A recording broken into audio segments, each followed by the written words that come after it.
Morning बच्चों। तो जैसा कि हम लोगों ने पाठ 10 दीपक के 10वें पाठ को पढ़ा और समझा, उस पाठ के अंतर्गत जितनी भी अभ्यास कार्य प्रश्नोत्तर थे वो सभी मेरे प्यारे बच्चों आपको हल कराया गया।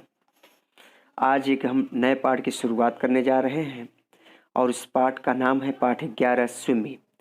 मेरे प्यारे बच्चों, उस पाठ के अंतर्गत जितने भी अभ्यास कार्य प्रश्नोत्तर थे मैं एक बार आपको फिर से बताना चाहूँगा। जिन बच्चों का कार्य कंप्लीट नहीं हुआ है वो बच्चे कार्य कंप्लीट कर ले और साथ ही साथ विषय को याद करते चले। जो भी बातें आपको बताई जा रही है, जो भी बातें आपको समझाई जा रही है, उसे आप बिल्कुल क्लियर होते चलिए। मैं उन बच्चों से कहना चाहूँगा जो बच्चे वीडियो देख रहे हैं वो अपने कार्य को जो कंप्लीट कर चुके हैं, वो जो भी आपको अभ्यास कार्य है, जो भी प्रश्नोत्तर है, उसे आप रफ कॉपी में लिखकर अभ्यास अवश्य करें, ताकि अगर आप बेटा लिखकर अभ्यास करते हो तो आपका एक अलग जो है पहचान बनेगी। साथ ही साथ आपको सब्जेक्ट पे बिल्कुल कमांड हो जाएगा। तो मेरे प्यारे बच्चों, उस पाठ के अंतर्गत जितनी भी सारी समस्याएं थी, जितनी भी परेशानियां थी, वो परेशानियों को दूर करने की कोशिश की गई। तो मेरे प्यारे बच्चों, आज हम एक नए पाठ की शुरुआत करने चल रहे हैं। उस पाठ का नाम है पाठ 11 स्विमी। पाठ परिचय देखते हैं। स्विमी कौन है? स्विमी अपने कैसे सूझबूझ से और कैसे बुद्धिमानी से मछलियों को बचाती है, इस पाठ के अंतर्गत हम जानेंगे और समझेंगे। तो पाठ परिचय देखते हैं कि संगठन में बड़ी शक्ति होती है। संगठित होकर हम किसी भी कठिनाई का मुकाबला कर सकते हैं। स्विमी एक छोटी सी मछली की हिम्मत और बुद्धिमानी की कहानी है, जो अपना परिवार खोने के बावजूद हिम्मत नहीं खोती, बल्कि मछलियों का एक संगठन बनाकर उन्हें बड़ी मछलियों से मुकाबला करना सिखाती है। यानी मेरे प्यारे बच्चों, इस पाठ के अंतर्गत हमें ये बताया गया है कि संगठन में बड़ी शक्ति होती है, एकता में बड़ी शक्ति होती है और संगठित होकर हम किसी भी कठिनाइयों का मुकाबला कर सकते हैं। स्विमी एक छोटी सी मछली थी जो अपनी हिम्मत और बुद्धिमानी के कारण जानी जाती थी, और जैसा कि इस पाठ के माध्यम से बताया भी जा रहा है, जो अपने पूरे परिवार को खोने के बावजूद भी हिम्मत नहीं हारती है, बल्कि मछलियों का एक संगठन, एक समूह बनाकर उन्हें बड़ी मछलियों से लड़ना सिखाती है। जरा सोचिए, एकजुट होकर काम करने में से क्या लाभ होता है? तो बेटा, एकजुट होकर काम करने में हमारा कार्य बड़े आसानी से हो जाता है और हमें किसी भी प्रकार से कोई परेशानी, कोई समस्या भी नहीं होता है। इस पाठ में जो जीवन मूल्य बातें हैं, हमें संगठित होकर हर मुसीबत का डटकर सामना करना चाहिए। यानी हमें कोई भी, हमारे सामने कोई भी मुसीबत हो तो हम संगठित होकर अगर उस मुसीबत का, उस परेशानी का सामना करते हैं तो बड़े से बड़े काम को भी हम आसानी से कर जाएंगे। तो आइए इस पाठ को देखते हैं, आखिर अपनी किस हिम्मत और किस बुद्धिमानी के कारण स्विमी का इस पाठ में जिक्र किया गया है। समुद्र के किसी एक कोने में मछलियों का एक समूह रहता था। समूह की सारी मछलियां लाल रंग की थी, लेकिन उनमें से एक मछली काले रंग की थी। उसका रंग काली सीप जैसा था। वह अपने भाई बहनों में तेज तैरती थी, इसलिए सभी मछलियां उसे स्विमी कहती थी। यानी इस पाठ के अंतर्गत जो बताया जा रहा है कि समुद्र के किसी एक कोने में मछलियों का एक समूह रहता था। सारी मछलियां लाल रंग की थी, लेकिन उनमें से एक मछली काले रंग की थी। उनमें से एक मछली काले रंग की थी, उसका रंग काली सीप जैसा था। वह अपने भाई बहनों में सबसे तेज तैरती थी, इसलिए सभी मछलियां उसे स्विमी कहती थी। यानी कहने का तात्पर्य ये मेरे प्यारे बच्चों कि समुद्र था, समुद्र में लाल मछलियों का झुंड रहता था। सारी मछलियां लाल रंग की थी, लेकिन उनमें से एक काली मछली थी जिसका नाम स्विमी था। उसका रंग काली जैसा सीप जैसा था। वो अपने भाई बहनों में सबसे थी, इसलिए लोग उसे प्यार से स्विमी भी कहकर पुकारते थे। एक दिन की बात है, लहरों को तेजी से चीरती हुई भूखी विशालकाय एक टूना मछली वहां आ जाती है। उसने एक बार में ही सारी लाल मछलियों को निगल गई, लेकिन स्विमी तेज तैरती थी, इसलिए वह किसी तरीके से अपना जान बचाकर वहां से भाग निकली। गहरे समुद्र में वह तेजी से तैरती हुई दूर निकल गई। वह समूह की दूसरी मछलियों को खोकर अकेली हो गई। यानी जो उसके समूह, उसके ग्रुप के जो अन्य मछलियाँ थी उनसे वह अलग हो गई। इसलिए जो स्विमी नामक मछली थी वह बहुत डरी, सहमी और उदास थी। लेकिन समुद्र बहुत खूबसूरत और अद्भुत जीवों से भरा है। अद्भुत का अर्थ होता है बेटा अनोखा, और खूबसूरत का अर्थ होता है बहुत ही प्यारा। तो समुद्र जो है बहुत खूबसूरत और अद्भुत जीवों से भरा हुआ है। स्विमी एक से बढ़कर एक सुंदर और चमत्कारिक वस्तुओं को देखकर धीरे धीरे फिर से सामान्य और खुश हो गई।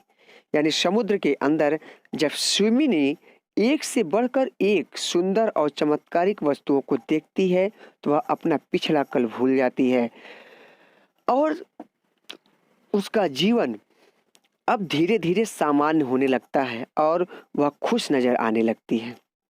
यानी कुल मिलाकर बेटा, जब कोई अपने परिवार को, चाहे इंसान हो या जानवर, अपने परिवार को खोता है तो जिस प्रकार से इंसानों को दर्द होता है, दुख होता है, कष्ट होता है, ठीक उसी प्रकार से जानवरों को भी कष्ट होता है, पीड़ा होता है। जिस प्रकार से आपने देखा कि स्विमी मछली जो थी अपने परिवार, अपने भाई बहन, अपने माता पिता को खोने के बाद समुद्र में मानो वह एक बार अकेली सी हो गई। वह जहाँ भी जाती थी डरी, सहमी और उदास रहती थी। लेकिन जैसे ही समुद्र में खूबसूरती और अद्भुत चीज़ों को, अनोखे जीवों को उसने देखा, उसका हिम्मत एक बार फिर से कार्य करने लगा।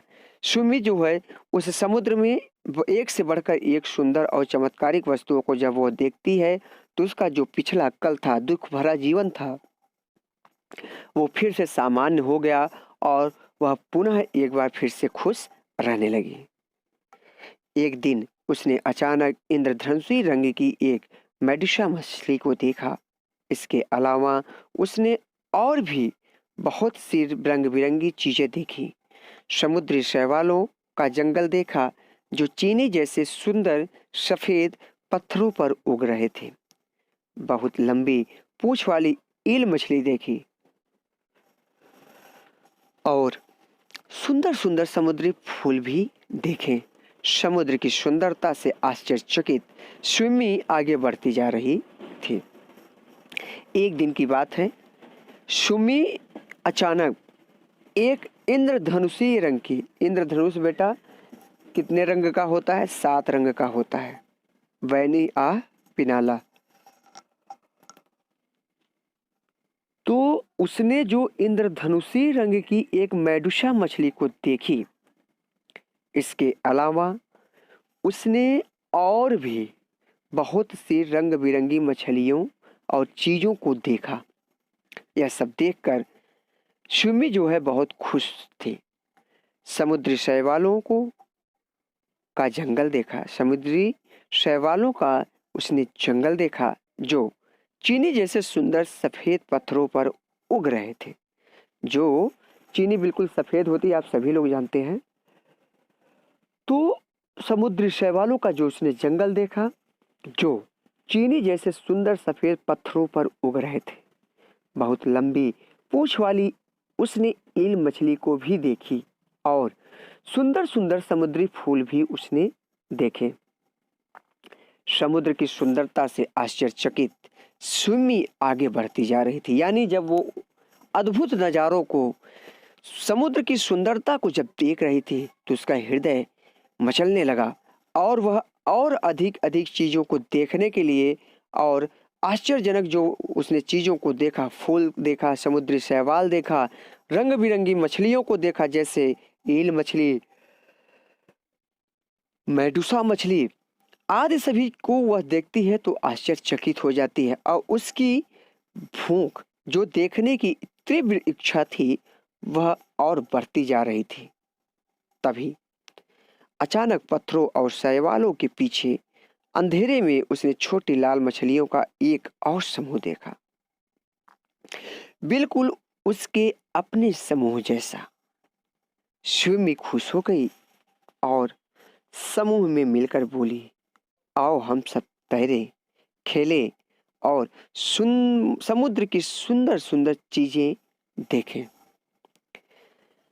स्विमी बताती है कि तभी अचानक पत्थरों और शैवालों के पीछे पत्थरों और शैवालों के पीछे अंधेरे में उसने छोटी लाल मछलियों का एक और समूह देखा, एक और झुंड को देखा, बिल्कुल वैसा ही जिस प्रकार का स्विमी का खोया हुआ परिवार के जैसा झुंड था, समूह था।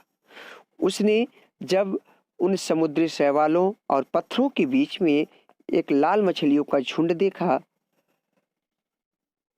तो उसके खुशी का ठिकाना नहीं रहा।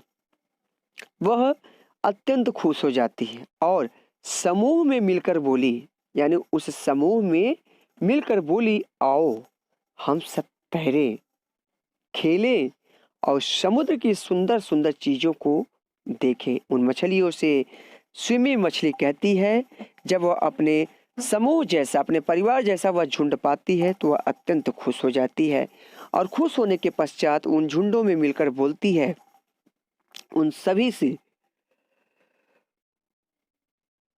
आओ हम सब तैरें, खेलें और समुद्र की सुंदर सुंदर चीजों को देखें। तो वो लोग क्या कहते, नहीं, हम खुले समुद्र में नहीं जा सकती, बड़ी मछली हमें खा जाएंगी। छोटी लाल मछली ने कहा, यानी जब स्विमी ने उन मछलियों, लाल मछलियों से कहा कि चलिए हम सभी लोग तैरें, खेलें और समुद्र की सुंदर सुंदर चीजों को देखें, तो वो छोटी छोटी जो लाल मछलियां थी वो कहती हैं, नहीं, हम खुले समुद्र में नहीं जा सकती, खुले समुद्र में नहीं जा सकती। क्यों? क्योंकि हमें बड़ी मछलियां खा जाएंगी। यह बात जो है स्विमी से छोटी मछलियां, जो लाल छोटी मछलियां, जो जिसका रंग लाल था, वो स्विमी से कहती हैं। लेकिन हम हमेशा छिपकर नहीं रह सकती, हमें बड़ी मछलियों से बचने का कुछ उपाय तो खोजना ही होगा स्विमी ने कहा। यानी जब वो छोटी छोटी मछलियां डरी हुई, सहमी हुई, स्विमी से कहती है कि हम खुले समुद्र में नहीं तैर सकते। क्यों नहीं तैर सकते? कि हमें बड़ी मछलियां खा जाती हैं, खा जाएंगी। तो स्विमी उनका हौसला अफजाई करते हुए कहती है कि लेकिन हम छिपकर भी हमेशा तो नहीं रह सकते। उन छोटी मछलियों से कहती है कि हम छिपकर भी तो नहीं रह सकते उन बड़ी मछलियों के डर के मारे, हमें उन बड़ी मछलियों से बचने के लिए कुछ उपाय तो खोजना ही होगा। स्विमी मछली ने, वह छोटी मछली जो बहुत ही हिम्मती थी, उन सभी मछलियों का हौसला अफजाई करते हुए कहा कि हमें बड़ी मछलियों से बचने के लिए हमें उनका डटकर सामना करना होगा, उनसे बचने के लिए कुछ न कुछ उपाय अवश्य ही खोजना होगा। हम कब तक उनसे डरेंगे, कब तक डरकर जिएंगे? अब यह बात जब अन्य छोटी लाल मछलियां सुनती हैं तो सभी मछलियां, लाल जो मछलियां थी, वो उपाय सोचने लगी। स्विमी ने भी सोचा और बहुत देर तक सोचा। अचानक स्विमी बोली, यह ठीक रहेगा, हम सब एक साथ ऐसे तैरेंगे जैसे कि समुद्र में एक बड़ी मछली, नहीं बल्कि सबसे बड़ी मछली तैर रही हो।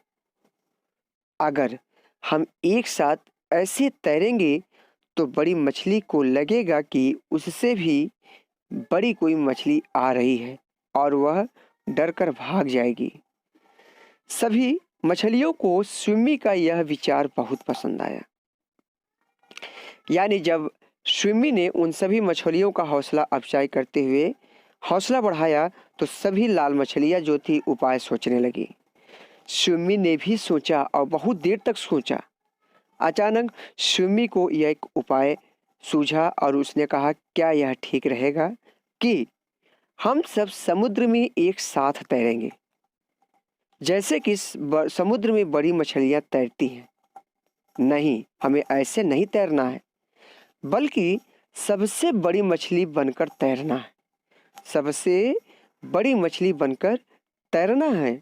अगर हम एक साथ रहेंगे, एक साथ तैरेंगे तो बड़ी मछलियों को ऐसा लगेगा कि समुद्र में हमसे भी बड़ी कोई मछली आ गई है और वो सभी हमसे डरकर भाग जाएंगी। स्विमी का यह विचार सभी मछलियों को पसंद आता है। तो मेरे प्यारे बच्चों, आज हम इस पाठ को यहीं तक पढ़ेंगे।